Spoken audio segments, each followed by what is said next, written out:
They want to have crystal clarity around certain things, which is holding them back from actually creating the things that they need to get the certainty and to get the clarity. And so it's really important. You can always get more clarity, but you're never going to have 100% clarity, and you need to be clear on that. Next Level Nation, welcome back to another very special, as always, episode of Next Level University, where we teach you how to level up your life, your love, your health, and your wealth. We hope you enjoyed our latest episode, number 1151. 1151, yes, that's correct. How can one word really affect my life? Today, for episode number 1152, stop waiting for perfect. I had a phone call. Anytime I say phone call, just assume I'm talking about Zoom, because I don't talk on the phone with anybody. Very, very rarely do I ever. As little as humanly possible. As little as humanly possible. I was on Zoom with a client the other day, and this client and I have really good conversations because the rapport between us is very high, and I can challenge this person, and I do challenge this person a lot. But I see this common theme in this client and many of the other clients that I've worked with, especially in the podcast space. A lot of them are waiting for perfect. They're waiting for, I'll start coaching when my website is up. I'll start coaching when I have all of my offers set up and I know exactly what I'm doing. I will start the podcast when I have a new backdrop. I'll start the podcast when I have this, when I have that. A lot of what I'm doing, Alan, and I'm sure it's probably very similar for you in your coaching, a lot of what I'm doing is saying, hey, stop waiting. Like, what are we waiting for? The longer you wait, the less opportunity you have for improvement, because the odds of you starting are actually not that high. If you're waiting for perfect, if you're waiting for ideal, if you're waiting for the best circumstances, you're probably going to be waiting for a very long time. And the interesting thing is, we were just talking about audio quality. You won't have the necessity to make a bunch of the changes that need to be made if you don't start. If you don't start, you're not going to realize that all of the stuff that you think is quote unquote perfect isn't. It's just, that's where you're capable of getting the standard to. Once you start something, you're going to realize, oh, wow, okay, I have a lot of work to do, even though I thought it was already quote unquote perfect, even though I thought all of these things were the things that had to happen for me to get started. I see this so often with people, and it's really the thing holding them back. They want to have crystal clarity around certain things, which is holding them back from actually creating the things that they need to get the certainty and to get the clarity. So I thought it would be a good episode to do, because I know a lot of us deal with this. I remember Alan and I went and lived in Florida in 2018 to 2019. We lived in Florida for a month, and we stayed with a mentor at the time, and it was called the Launch House. And we built the website, we got our first clients, we both recorded courses. And I remember I recorded the course and I was like, that's good enough. It's not perfect, but it's good enough. I'm happy with it. It's better than it not existing. It's good enough to my standards where it will be valuable. And I think you and I had a conversation about that. And I don't remember what you said, but I think you said something along the lines of, and maybe I'm putting words in your mouth, I don't know, but I'm really impressed with your ability to just like create something and then put it out there. Yeah, and I think that was you and I. And I said, definitely. Well, I just want it to be done. We came down here, and in Alan and Kev fashion, there was like 3 days left, and neither of us had recorded our courses yet. And I said, look, I just need to get this thing out there. It doesn't have to be perfect. I just need it to exist. So I think for me, it doesn't have to be perfect. It has to be in existence. Because the only way to improve something is to actually have it in existence. Well, whether it's an app or a podcast or whatever, when we were down in Florida, we watched one of my friend's movies from the very first film he ever created to the last one. And the very first film he ever created, I think it was called Winter Harvest. And then he had one called Rot. And then he had one called Clover. And then he had a feature film come out now. So there's 4 different films. The first one compared to the last one it's not even close. Yeah. It's not even remotely close. And the ironic part about this conundrum that we all find ourselves in is that it won't actually be good or perfect until you actually launch it. First of all, it'll never be perfect. It'll just always be, I don't know if Mercedes changed their quote or whatever, but think they pursuit of perfection was their quote for a long time, which I always really liked because perfection's an infinite game that you never win.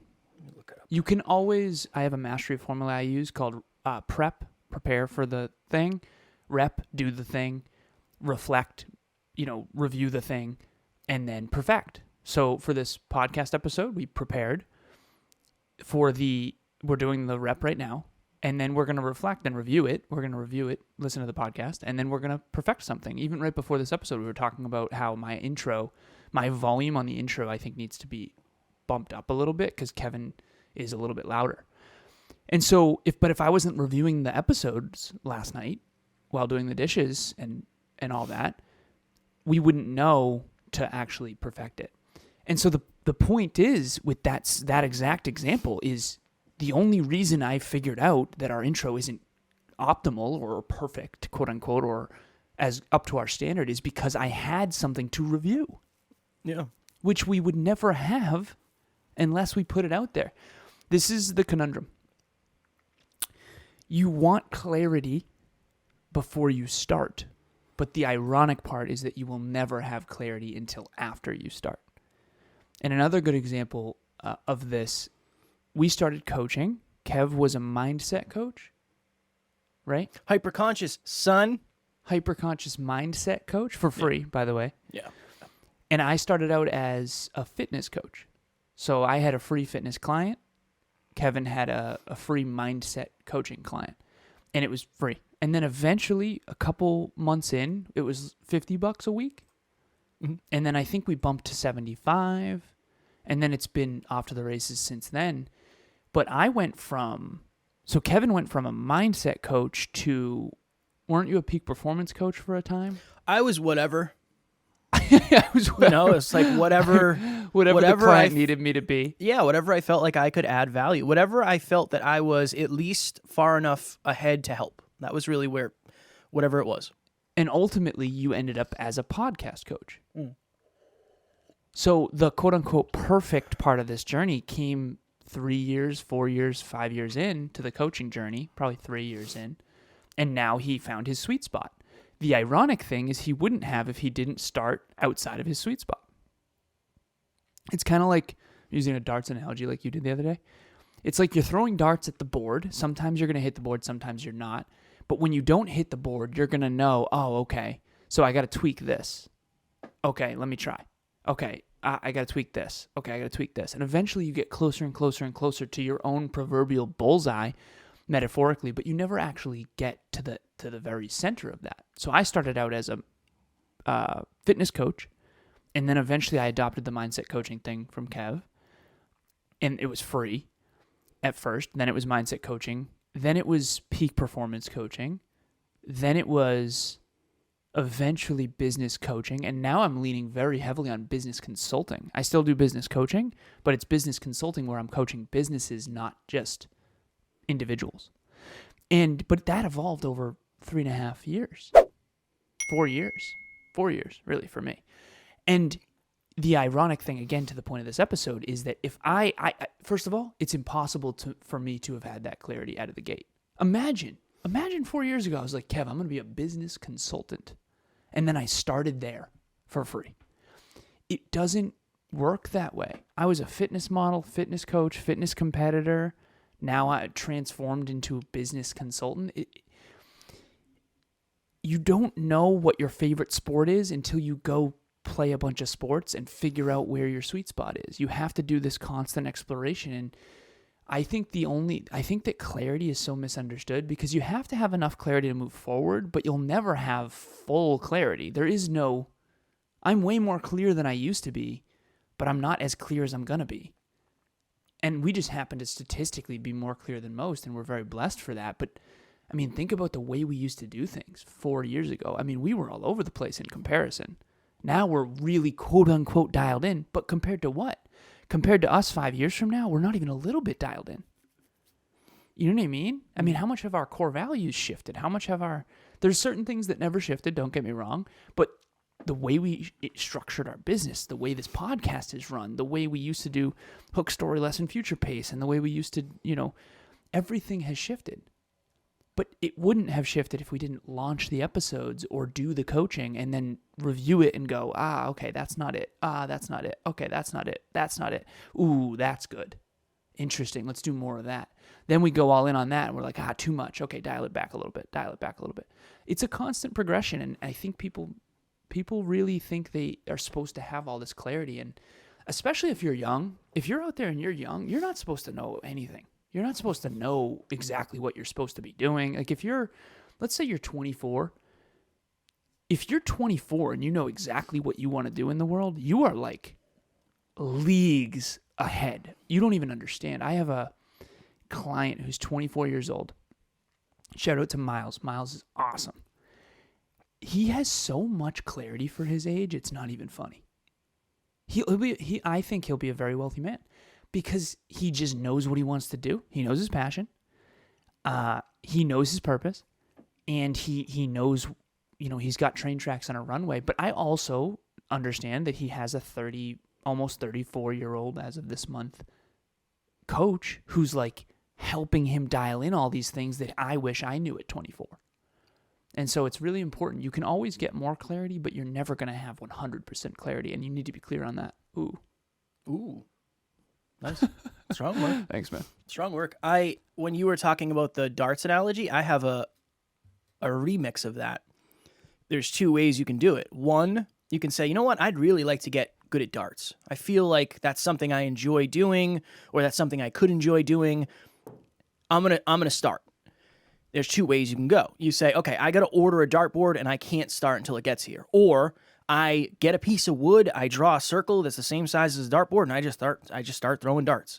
I guarantee you'll get better doing it that way than if you wait however long it would take you to get the dartboard. Now, it might only take you 2 days, so it doesn't matter. But if you tried 15 years ago, it might take you might have to go to the store. You might have to go to a special store to get a nice dartboard, and that might take you a week or whatever it may be, when you can literally say, okay, how big is a dartboard? Well, this is the circumference. All right, let me throw some darts at that. That's a great way to start. You've helped me understand this, particularly with the app. So we have an app called Optimal, and Alan has said this. He said in the beginning, he's like, Kev, this thing's going to suck in the beginning. It's just, that's the way technology works. In the beginning, it's buggy. You're just getting it out there. You're getting people to use it so you can learn. You can figure out what works, what doesn't. And I remember having that moment of, I don't like that very much. I don't like the fact that we're going to have an app out there that people might not like, or that isn't as high of quality as everything else that we do. But you know what's interesting? That's how everything starts. In the very beginning, the podcast wasn't as high of quality as it is today. To Alan's point, nothing was. We didn't have studios. I mean, we did, but not really. It was a bedroom with a black curtain and a TV. That was our studio. And our cameras we didn't have great cameras. We were using our cell phones in the beginning, which they are good, but it was a pain. Remember, we used to have to, we would record our videos separately. 100 gigabyte video. Yeah. Up to Got to be iCloud. on airplane mode. If it's not on airplane mode, somebody calls you, you lose the entire thing. It's got to be plugged in to charge the entire time, because if it's not, it'll die. And then when you're done, it saves to your phone, and then you have to upload it to Google Drive, which literally took overnight. You'd have to put your phone on the charger and just put it away for the night, and it might work. Sometimes it wouldn't work. I remember it used to say, it would literally, and I remember this because it was the worst. It would say the volume, quotation mark, is out of space. That was the error message. The volume is out of space. And then it wouldn't work, and then you'd have to try again. And that was how it started for us. You had 7 tries until the next upload. Yeah. Because back then we were only doing one episode a week. What do we do It here? was horrible. It was the worst. Yeah, that was bad. It was the you worst. and I would just grind it out. And the amount of time we wasted literally bothers me to my core. Well, but that's we how had to it do is. what we had to do. Yeah. That's how it is in the beginning. I just think of the app as, you know why it's hard to release something that isn't quote unquote perfect? Because Judgment. you're further along in a bunch of other areas. We're further along in speaking, podcasting, coaching, finance, listens, where in the beginning, if you said, hey, we're going to release this app, and it was exactly the same way it is today, we would be like, that's awesome, amazing, drop it. That's the greatest thing ever. We're just further along in other areas of life where it seems like you're kind of taking a giant step back, when in reality you're not. That's just what you're capable of producing currently. That's all. That's all it is. And it's not like we cheaped out. I mean, we spent, $4,000 to get the app out. So that's just how it works. That's just how it works in the beginning. I'm convinced, Alan, what I'm doing with many of my podcast clients is I am finding the sustainable beginning for them, where I don't want them to wait so long that they're waiting for perfect, but I also want to make sure it's up to the standards that are possible for them. I had a message exchange with somebody yesterday, and this person has an iPad, and they said, "Can I record on my iPad?" And I said, "What model is it?" And this person sends it to me. And I said, "Honestly, could we get away with it? Yes, 100%. Is it ideal? Absolutely not. Are there many things that could go wrong? Definitely. Are you willing to invest in a laptop?" And this person said, "Yes." Great. Now, here's the fine line. It doesn't have to be a $5,000 laptop. It can be a $500 laptop. Technology has come a long way. You don't need something that's crazy, especially if it's just for this podcast thing. But instead of saying whatever you have is good enough, or you need the best in the world, what is the middle ground that'll get us started where we can build momentum and at least get you feeling like you're doing something? That's really all I'm doing at the end of the day when I'm getting somebody started with a podcast. And it's because I'm helping them avoid perfection, thinking they need to be perfect. They don't. That's not the way it works, and you never will be. It doesn't exist. Hi everyone, my name is Amanda. I am a dental hygienist and a mom of 2 teenagers. I was first introduced to Kevin and Alan about 3 years ago, so that led me to book a consultation with Alan, and I showed up to that call in the lowest spot that I have been at in my entire life. He is a good human that genuinely wants the best in your life, your future, your love, your relationships, your wealth, and you have the chance to be in the same room or on the same call or have these two in your life in any way, then you are blessed. I want to share this, and I know dollar in the jar. I know we got to go soon. Hold on. Say it again. I know we got to go soon. Yeah. Wait, hold on. That wasn't it. It jeffed me. No, there we go. That was it. Yeah, but both times. Yeah, but it didn't do did it do the whole thing the first time? Yeah. I don't think it did. Yep. I didn't hear it. Did on my end. Okay, so It's BS. For those who don't know, I don't know if we've announced this yet, that every time Alan says, and it's always Alan, every time Alan says $1, or we're about to get off and we say $1 in the jar, that's our dinger. That's our dinger. I'm super excited. So, what was I going to say? Oh, boy. Oh, I need to share this because it's Kevin and I are very blessed because we've gotten to a place in podcasting in particular that most people will never get to, statistically speaking. But I know why most people won't get there, and this is one of the main reasons why. Because we still suck. Because I think that this fear of judgment and fear of embarrassment, this was really hard for me. So in my early 20s, I did very, very well. I was considered very successful. I was a 1% earner in my early 20s, statistically, globally. So if you look at just the US, I wasn't. But if you look at the globe, okay? So very successful computer engineer with a master's in business and, corporate America, all this awesome stuff. Cool, great, whatever. All right. When I quit corporate, I was considered a failure, not consciously necessarily, but everyone was like, why would you do that? And then we think of this. I went from one of the best tech schools in the world, engineering degree, master's in business, marketing, technological innovation, strategic finance, all stuff. And then into corporate America, 65 a year, 85 a year, 105 a year, 125 a year, almost 200 a year. And then I quit. And then I was podcasting in my sister's old bedroom on an iPhone. Think about the judgment that came my way. With a cartoon avatar, with some guy named Kevin. Take it easy with a cartoon avatar. No, straight up, Kev, this is a real thing. This is really important for people to understand. That was massively detrimental to my image. Mm. And Kev, you in my circles were not necessarily considered gonna be the most successful person in the world. Just being honest. said that about me? No, who was it? No one in particular. No, that's Kevin's fair. ready to throw hands. That's fair. In my friend group, I was expected to end up in jail, so I completely understand.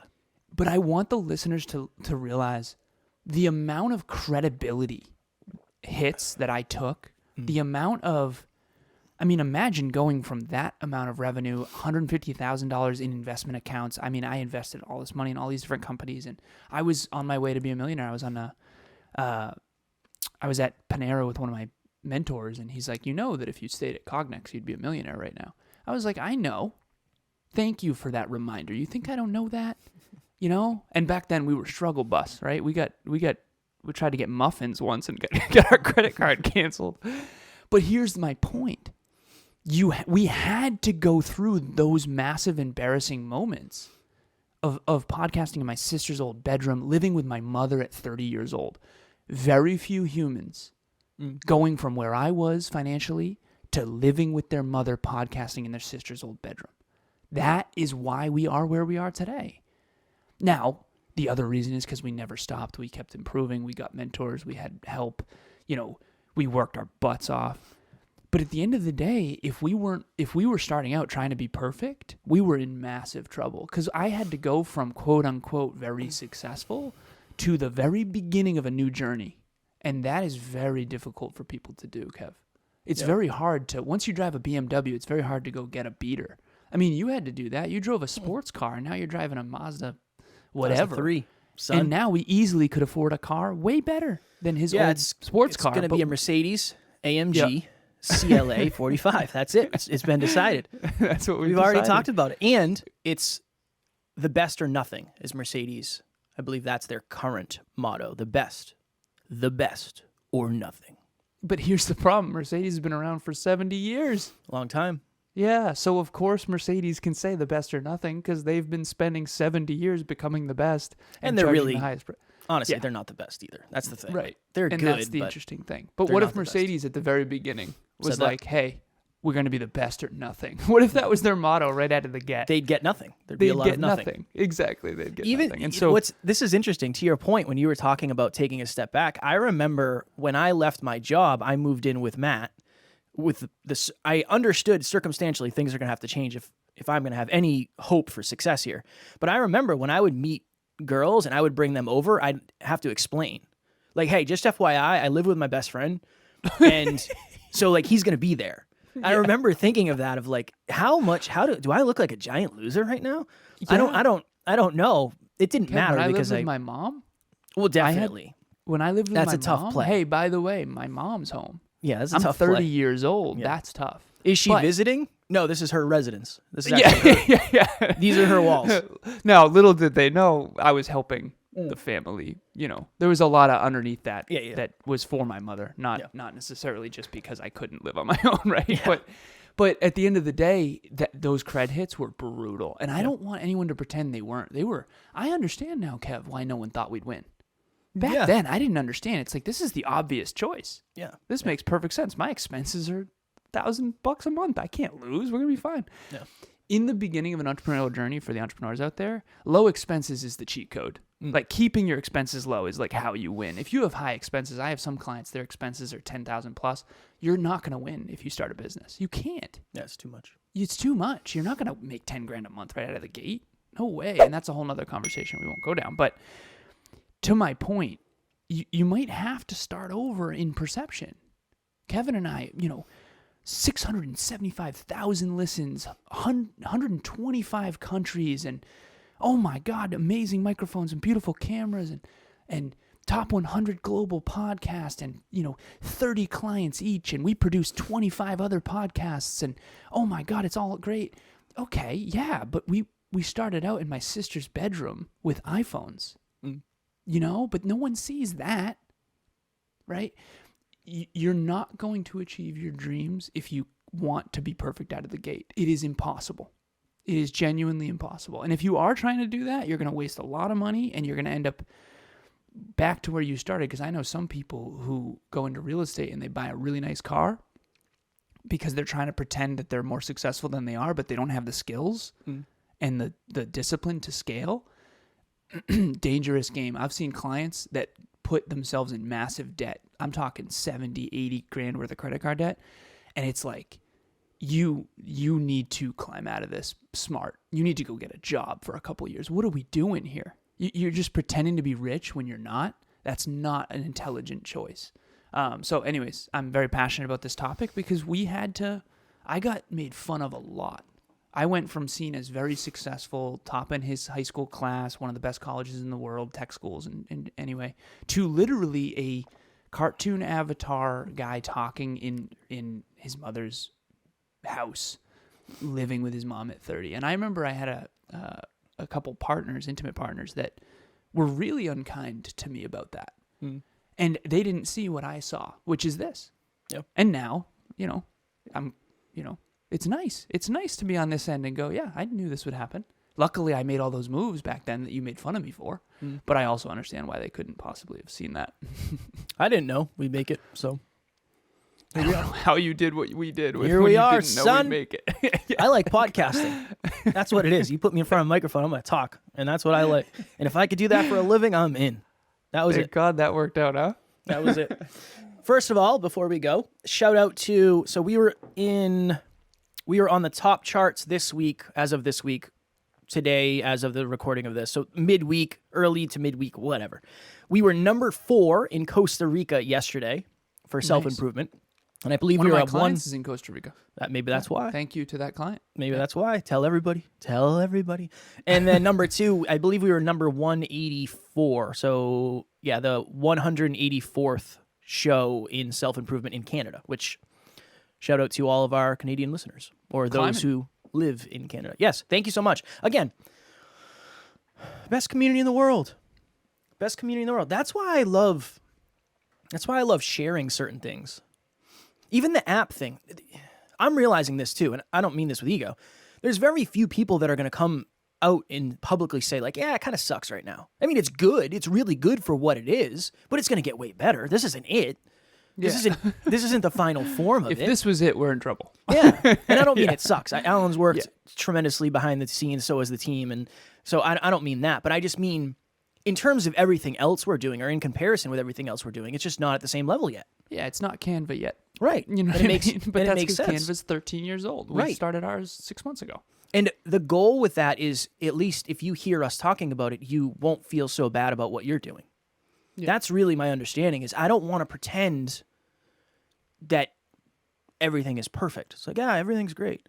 It's awesome. We found some mistakes the other day in stuff that we were doing. It's like, we're always finding mistakes that are happening. We're not perfect. We're so far the from YouTube perfect. titles. Yeah. And based on the fact that either A, I don't do things a certain way. I just throw the titles in a list and say, here you go.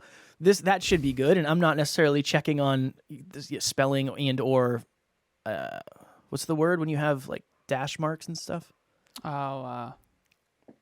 Hyphenation? Yeah, but isn't it like an overall thing? Whatever. Don't worry about it. Look, it's in the dictionary. But again, that's the point. We are quite literally always making mistakes because there is no such thing as perfect. There's just better.